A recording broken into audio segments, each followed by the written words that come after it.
ગુજરાતમાં આગામી દિવસોમાં ભારે વરસાદ વરસી શકે છે। આ સંબંધિત પરિસ્થિતિને પગલે ગાંધીનગર ખાતે રાહત નિયામકની અધ્યક્ષતામાં વેધર ઓફ ગ્રુપની મહત્વની બેઠક યોજાઈ હતી। આ બેઠકમાં ભારતીય હવામાન વિભાગના અધિકારીએ જણાવ્યા મુજબ 20 ઓગસ્ટે અમરેલી, ભાવનગર, સુરત, નવસારી અને વલસાડ જિલ્લામાં, જ્યારે 21 ઓગસ્ટે કચ્છ, દેવભૂમિ દ્વારકા, પોરબંદર અને જૂનાગઢ જિલ્લામાં અતિ ભારે વરસાદ પડી શકે છે।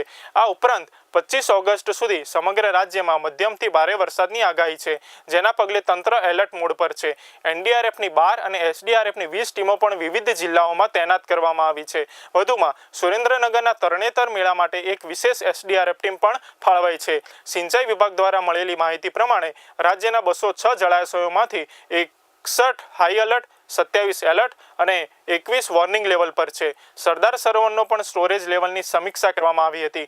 આ બેઠકમાં આરોગ્ય, કૃષિ, માર્ગ અને મકાન, એનર્જી, ઇસરો, આર્મી સહિત અનેક વિભાગોના નોડલ અધિકારીઓ ઉપસ્થિત રહ્યા હતા અને તમામને તત્પર રહેવા માટે સૂચના આપવામાં આવી હતી। હવામાન વિભાગની આગાહી પ્રમાણે રાજ્યના અનેક જિલ્લામાં ભારે વરસાદ શક્ય છે, તેથી તંત્રએ સમયસર તૈયારીઓ શરૂ કરી દીધી છે।